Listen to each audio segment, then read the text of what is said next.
మన తెలుగు బిడ్డ నితీష్ కుమార్ రెడ్డి ఆస్ట్రేలియా గడ్డపై సాధించిన అద్భుత సెంచరీ భారతదేశ క్రికెట్ అభిమానులందరినీ ఉత్తేజపరుస్తోంది. నాకు 40 ఏళ్ల కిందట వరల్డ్ కప్ కపిల్ దేవ్ నాయకత్వంలో ఒక గొప్ప ఆల్రౌండర్గా కపిల్ దేవ్ చూపిన ప్రతిభ గుర్తొస్తుంది. It may be too early to speculate. మన నితీష్ కుమార్ రెడ్డి భారతదేశానికి మరో కపిల్ దేవ్ అవుతాడు అని ఆశపడడంలో తప్పలేదు. ఆశే కాదు, నమ్మకం, విశ్వాసం కనిపిస్తుంది. నేను ఆ రోజుల్లో ఇంటర్మీడియట్ చదువుతున్న విద్యార్థిని. సో ఆ మ్యాచ్ కపిల్ దేవ్ ఆడినటువంటి ఆట చూశాను. బ్యాటింగ్ కానీ ఆయన బౌలింగ్ కానీ మీడియం పేసర్గా. సో ఇండియాలో అప్పటికి చాలా స్పిన్నర్స్ ఫేమస్. మీకు బిషన్ సింగ్ బేడి, ప్రసన్న, చంద్రశేఖర్, ఇలా టాప్ ఆర్డర్ స్పిన్నర్స్ ఉండేవాళ్ళు. India was badly waiting for a good medium pacer. ఆ టైంలో కపిల్ దేవ్ లభించాడు. అప్పటికున్న సిచ్యువేషన్ ఏంటంటే బౌలర్స్ ఎవరు ఎండింగ్కి వస్తే అసలు వికెట్లు ఉండేవి కాదు.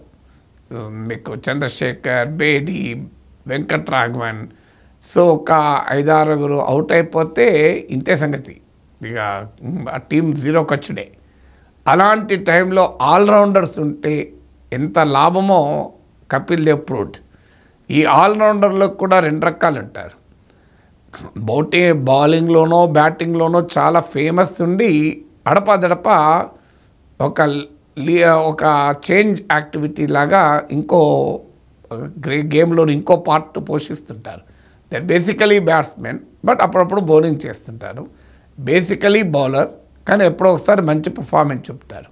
కానీ ట్రూ ఆల్రౌండర్ ఏంటంటే 2 డిసిప్లిన్స్లో కూడా అద్భుతమైన ప్రతిభ చూపడం. ఇప్పుడు నితీష్ కుమార్ రెడ్డిలో ఆ పొటెన్షియల్ కనబడుతోంది. ఎందుకంటే ఆస్ట్రేలియాలో ఆడి ఆస్ట్రేలియాలో ఈ రకమైన ఫీట్ సాధించడం అంటే మామూలు విషయం కాదు. అది కూడా ఎండింగ్లో వచ్చి మధ్యలో బిఫోర్ ఒక 5-6 వికెట్ల వరకు వస్తే కనీసం సపోర్టర్స్ ఉంటారు. సో నిన్న కూడా మీరు చూడండి, రిషబ్ పంత్ అవుట్ అయ్యాక వచ్చాడు. రవీంద్ర జడేజా కూడా సపోర్ట్ చేయలేకపోయాడు. లాస్ట్కు వాషింగ్టన్ సుందర్ సపోర్ట్ చేయడం ద్వారా నిలబడ్డాడు. లేకపోతే ఎండింగ్లో వస్తే మిడిల్ ఆర్డర్లో లేదా టేలెంట్లో వస్తే ఎంత గొప్ప బ్యాట్స్మెన్ కూడా మంచి సపోర్ట్ లేకపోవడం వల్ల ఆడలేడు. ఎందుకంటే that also is very very important for a batsmen. ఎందుకంటే ఇద్దరు కలిపితే ఒక టీం లాగా ఆడగలగాలి. సో అందువల్ల ఏ మంచి బ్యాట్స్మెన్ అయినా బాగా పర్ఫార్మ్ చేయాలంటే అట్లా తనతో పాటు ఆడుతున్న మరో బ్యాట్స్మెన్ కూడా సపోర్ట్ చేయగలగాలి. సో అందువల్ల క్రూషియల్గా ఉంటుంది. ఆఫ్టర్ 6 వికెట్స్ 7 వికెట్స్ తర్వాత 7th ఆర్డర్లోనో 8th ఆర్డర్లోనో వస్తే పర్ఫామ్ చేయడం అనేది చాలా కష్టం. సో ఆ ఆర్డర్లో వచ్చినప్పుడే నీకు ఆల్రౌండర్ల ప్రాధాన్యత కూడా చాలా ఎక్కువగా ఉంటుంది. సో అందువల్ల నితీష్ కుమార్ రెడ్డిలో మనకు ఆ పొటెన్షియల్ కనబడుతుంది.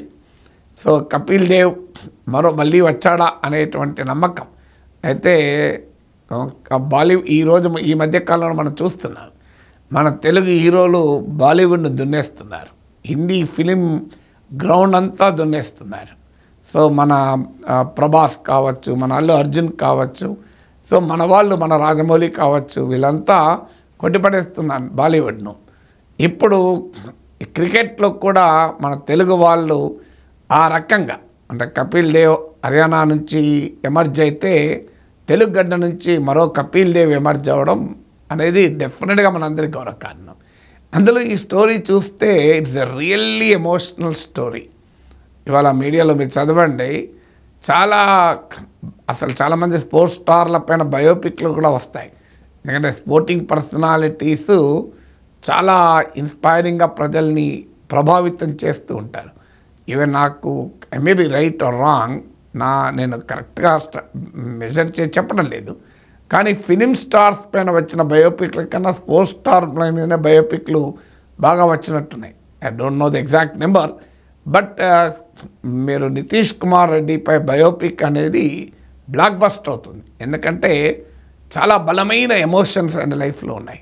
ఓకే, ఇవాళ మీడియాలో మీరు చూసి ఉంటారు, స్టార్ స్పోర్ట్కి వచ్చిన ఇంటర్వ్యూలు అనుకుంటాను. సో తాను తన ఫాదర్ ఆర్థిక సమస్యలతో సతమతమవుతూ ఏడవడం కూడా చూశానని. అప్పుడే తన క్రికెట్ కెరీర్లో ఒక టర్నింగ్ పాయింట్ని, అంటే ప్రతి ఒక్కరికి ఒక డిఫైనింగ్ మూమెంట్ రావాలి. సో ఆ డిఫైనింగ్ మూమెంట్ వస్తుంది, ఏదైనా ఒక బలమైన ఎమోషన్ మనిషిని లాగేస్తుంది. సో నితీష్ కుమార్ రెడ్డి తన ఇంటర్వ్యూలో చెప్పాడు, తాను వాస్తవంగా అప్పటిదాకా ఫన్తో ఆడేవారని, కానీ తండ్రి ఎప్పటికే చాలా సాక్రిఫైస్ చేశాడు. సో ఆయన హిందుస్థాన్ జింక్ అనే కంపెనీలో ఉద్యోగి, జాబ్ కూడా మానేసి కొడుకు క్రికెట్ కొరకు తన లైఫ్ను అంకితం చేశారు. మన భారతీయ కుటుంబ వ్యవస్థలో ఉన్న అతి గొప్ప అంశం అది. పిల్లల కొరకు జీవితాలు త్యాగాలు చేస్తూ ఉంటారు. అయితే పిల్లలకు ఐఐటీల కొరకు, మెడిసిన్ కొరకు, నీట్ కొరకు త్యాగాలు చేసే మిడిల్ క్లాస్ తల్లిదండ్రులు మనలో చాలామంది కనబడతారు. సో వారు అష్ట కష్టాలు అనుభవిస్తూ కూడా తమ పిల్లల భవిష్యత్తులకు పునాదులు వేస్తూ ఉంటారు. కానీ very few parents have the courage to invest the time, energy, money in the sports career of a child. అది చాలా రిస్కీతో కూడుకున్న పని, ఎందుకంటే అందరూ ఆ రకంగా ధైర్యం చేయలేరు. అందువల్ల ఈ త్యాగానికి ఉన్న మరో, ఆ తల్లిదండ్రుల త్యాగానికి, ఆ తండ్రి త్యాగానికి ఉన్న మరో డైమెన్షన్ ఏంటంటే రిలేటివ్లీ సక్సెస్ రేటు తక్కువగా ఉంటుంది. మీకు ఐఐటి మెడిసిన్ల కన్నా కూడా స్పోర్ట్స్లో సక్సెస్ రేట్ చాలా తక్కువ. ఇంకో ఛాలెంజ్ కూడా ఏంటంటే, మీరు ఎంత బాగా ఆడినా రంజీ ట్రోఫీ వరకు వస్తే లాభం లేదు, ఫస్ట్ క్లాస్ మ్యాచ్లు ఆడినా కూడా లాభం లేదు, అన్లెస్ టెస్ట్ క్రికెట్కి సెలెక్ట్ కావాలి, అందులో కూడా చూపెట్టగలగాలి. అందువల్ల very challenging carrier sports carrier. Medicine, engineering కన్నా కూడా సెలక్షన్ పట్ట స్కోప్ చాలా తక్కువ ఉంటుంది, సెలెక్షన్ అయినాక కూడా సక్సెస్ స్కోప్ కూడా చాలా తక్కువ ఉంటుంది. అలాంటి ఛాలెంజింగ్ టెరైన్ కనుక తల్లిదండ్రులు కొంత త్యాగం చేయాలి. పిల్లలకు ప్యాషన్ ఉన్నప్పటికీ కూడా ఆ ప్యాషన్ చూసి తల్లిదండ్రులు ఆనందపడ్డాక కూడా త్యాగం చేయగలగడానికి ఒక ధైర్యంగా ముందుకు రావడం కూడా వాళ్ళ ఖచ్చితంగా పేరెంట్స్ మనం అభినందించాలి. సో అందువల్ల ఆ ఎమోషనల్, నితీష్ కుమార్ రెడ్డి చెప్పాడు, ఫైనాన్షియల్ ట్రబుల్స్తో మా నాన్న ఏడవడం చూశాను, నేను I saw my father crying. అది చూశాక తన మనసు మొత్తం మారిపోయింది అని. అప్పటిదాకా ఫన్తో క్రికెట్ ఆడుతున్నవాడు కాస్త దీన్ని ఒక ప్రొఫెషనల్ ఛాలెంజ్గా తీసుకుని, సో దీంట్లో సక్సెస్ కావాలి అని ఒక డిటర్మినేషన్ చూపెట్టాడు. మీరు ఇలా స్పోర్ట్స్ కామెంటేటర్లు, స్పోర్ట్స్ ఎనలిస్టులు, I'm not a sports commentator, నేను స్పోర్ట్స్ ఎనలిస్ట్ని కాను, కానీ చాలామంది టాప్ క్లాస్ స్పోర్ట్స్ ఎనలిస్టులు రాసింది మాట్లాడింది చూశాను. సో వాళ్ళు క్లియర్గా చెప్తున్నాను, ఈ మ్యాచ్లో మెల్బోర్న్లో నితీష్ కుమార్ రెడ్డి ఆడిన సెంచరీలో నీకు డిటర్మినేషన్ ఉంది, క్వాలిటీ ఉంది. సో ఒక వెరీ వెరీ అడ్వార్సిటీస్ని ఎదుర్కొని ఆ పొజిషన్లో వచ్చి, సో మీకు ఒక రకంగా ఫాలో ఆన్ అయ్యే సిచ్యువేషన్ ఇండియా. సో 474 అనుకుంటాను కదా, సో 358 వరకు తీసుకురా, ఆ డే ఎండింగ్ వరకు తీసుకురావాలి, దట్టు 358 for 9 వరకు తీసుకురావడం అంటే, ఆ టైంలో 7th 8th వికెట్ పోయాక ఆడడం అంటే మామూలు విషయం కాదు. ట్రెమెండస్ ప్రెషర్ ఉంటుంది. ప్రతి బాల్ను చాలా వ్యూహాత్మకంగా ఆడడం వల్ల సాధ్యమైంది. ప్రతి బాల్ను ఖచ్చితమైన ఆ బాల్, ఆ డెలివరీకి ఉన్న క్యారెక్టర్ను చాలా ఎఫెక్టివ్గా అంచనా వేసి మెరిట్ ప్రకారం దాన్ని ఎలా డీల్ చేయాలో అలా డీల్ చేయడం వల్ల ఈ విజయం సాధించగలిగారని. సో అందువల్ల ఆ మ్యాచ్ యొక్క క్వాలిటీ అప్రిషియబుల్ అయితే, at the age of 21 years ఇందులో ఒక లాంగ్ ఆర్డ్యువస్ జర్నీ ఉంది. మనమందరము ఒక ఈవెంట్ చూస్తాం, కానీ ఆ ఈవెంట్ వెనకాలన్న ప్రాసెస్ కూడా చూడాలి. ద ప్రాసెస్వల్ స్టోరీ, తండ్రి త్యాగము, వాళ్ళ తండ్రి, తల్లి, చెల్లి, ఆ ఎమోషన్స్ మీకు బీసీసీఐ వాళ్ళు వీడియో కూడా రిలీజ్ చేశారు, చూడండి. సో ఆ తన ఫ్యామిలీతో ఈ విజయం తర్వాత నితీష్ కలిసిన గడియలు, సో అది మామూలు ఎమోషన్ కాదు అది. సో అసలు మనమే గర్వంతో, ఆ తల్లిదండ్రులు ఎంత గర్వపడాలి, మనమే గర్వపడతాం. సో ఆ రకమైన ఛాలెంజ్ను ఒక మధ్యతరగతి ఫ్యామిలీస్ ఏ రకంగా అద్భుతమైన సవాళ్ళను, ప్రతికూలతల్ని కూడా ఎదుర్కొని విజయం సాధిస్తారు అనటానికి ఇది ఒక ఉదాహరణ.